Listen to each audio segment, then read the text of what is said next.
KL Rahul की बात कर रहे थे हम। केएल राहुल ने बहुत अच्छा साथ दिया। जिस तरीके से केएल राहुल वहां पर बल्लेबाजी कर रहे थे, वो जिस तरीके से बिना इम्पेशेंट हुए, बिल्कुल पेशेंस के साथ लगातार बल्लेबाजी कर रहे थे। यशस्वी जायसवाल हालांकि थोड़ा सा बीच बीच में तेज हो जाते थे, एग्रेसिव हो जाते थे, लेकिन केएल राहुल दूसरे छोर पर अगर आप देखोगे तो बहुत ज्यादा डिफेंस और वो गेंद को पुराना करना, गेंदबाजों का कॉन्फिडेंस तोड़ना, लगातार केएल राहुल वो चीज करते हुए दिखाई दे रहे थे। बहुत ज्यादा मदद यशस्वी जायसवाल को उस चीज से भी मिली, बिल्कुल मिली। और केएल राहुल 3 बार इससे पहले ऑस्ट्रेलिया आ चुके हैं और केएल राहुल ने जो काम किया था 9 साल पहले, वैसा ही काम आज यशस्वी जायसवाल ने भी किया है। आखिरी बार किसी भारतीय ओपनर ने ऑस्ट्रेलिया की सरजमीन पर शतक लगाया था तो वो थे केएल राहुल। केएल राहुल ने भी 2014-15 के दौरे पर ऑस्ट्रेलिया की सरजमीन में एज ओपनर सेंचुरी लगाई थी। और अब 9-10 साल पहले, चूंकि वो 2015 में शतक लगा था, तो 9 साल पहले यशस्वी जायसवाल ने एज ओपनर शतक लगाया है ऑस्ट्रेलिया की धरती पर।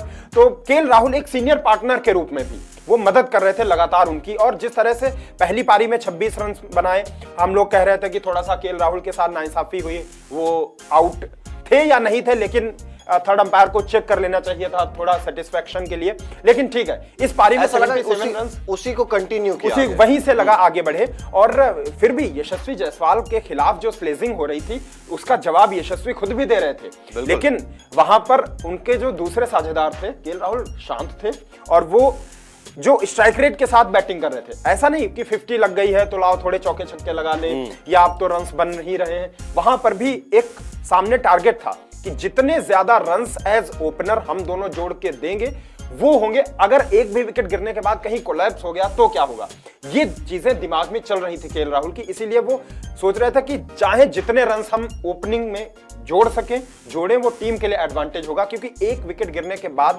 आमतौर पर टेस्ट क्रिकेट में कहा भी जाता है कि 1 brings 2, एक के साथ 2 और फिर 2 brings 3, कब वो फिर कोलैप्स हो जाए। और हो सकता है आप 201 रन बना के गए हैं, हो सकता है टीम 300 तक ऑल आउट हो जाए और 350 रनों का टारगेट चेज भी किया जा सकता है इस मैदान पर। तो ये तमाम बातें केएल राहुल के मैदान दिमाग में चल रही थी और वो साफ साफ नजर भी आई एक सीनियर बल्लेबाज के रूप में। हाँ, थोड़ा अनलकी रहे, दुर्भाग्यशाली रहे कि शतक नहीं कर पाए। अगर शतक कर लेते तो जरूर ये हिस्टोरिक 100 होता।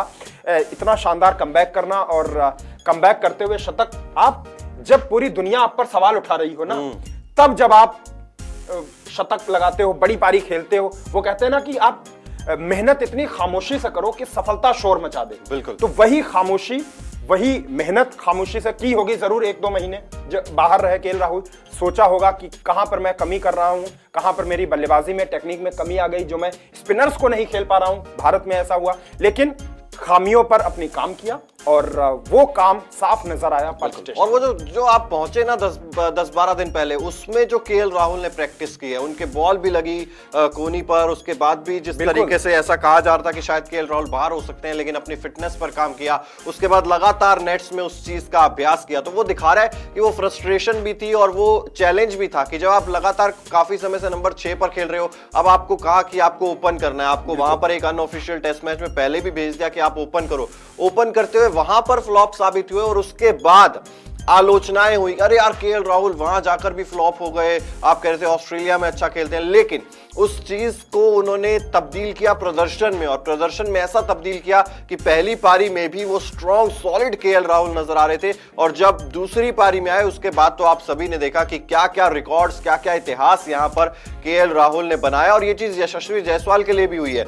मैं आज सुन रहा था और सारी चीजें जब हम देख रहे थे तो ये पता चला कि जैसे ही वो न्यूजीलैंड वाली टेस्ट सीरीज खत्म हुई, 3 तारीख को वो टेस्ट मैच खत्म हुआ था, और बताया जा रहा है कि साथ के साथ यशस्वी जायसवाल ने कॉल कर दिया था कि मुझे प्रैक्टिस करनी है वो सीमेंटेड पिच पे, और वो हार्ड जो पिचेस होती है वहां पर थाने में उन्होंने ये डिसाइड किया कि मुझे ऑस्ट्रेलिया के लिए तैयारी करनी है। आप ठीक है, मुझे 9, 10, 11 जब भी लेकर जाओगे ऑस्ट्रेलिया, वो चीज ठीक है, लेकिन स्टिल मैं यहां पर भी रहकर ऐसा नहीं है कि प्रैक्टिस नहीं करूंगा। तो ये जो यंगस्टर्स हैं, जो इनके अंदर हंगर दिखती सबसे पहले ऑस्ट्रेलिया गए भी, स्कॉट बाद में गया। बिल्कुल, राहुल सबसे पहले गए थे। सबसे पहले नहीं, यशस्वी जायसवाल की मैं बात कर रहा हूं। जिस तरीके से टेस्ट मैच खत्म होने के बाद उन्होंने भी प्रैक्टिस की, तो ये दोनों जो है वो दिख रहा था कि हार्ड वर्किंग करने के लिए जा रहे हैं। और यंगस्टर्स के लिए स्पेशली होता है ना कि हंगर है। हम ये बात नहीं कर रहे ना कि रोहित शर्मा या विराट कोहली ने कहा कि यार टेस्ट मैच खत्म हुआ है, आज ही हम ऑस्ट्रेलिया की तैयारी करना शुरू कर दे, लेकिन सेम डे यशस्वी जायसवाल ने खुद से इनिशिएटिव लिया।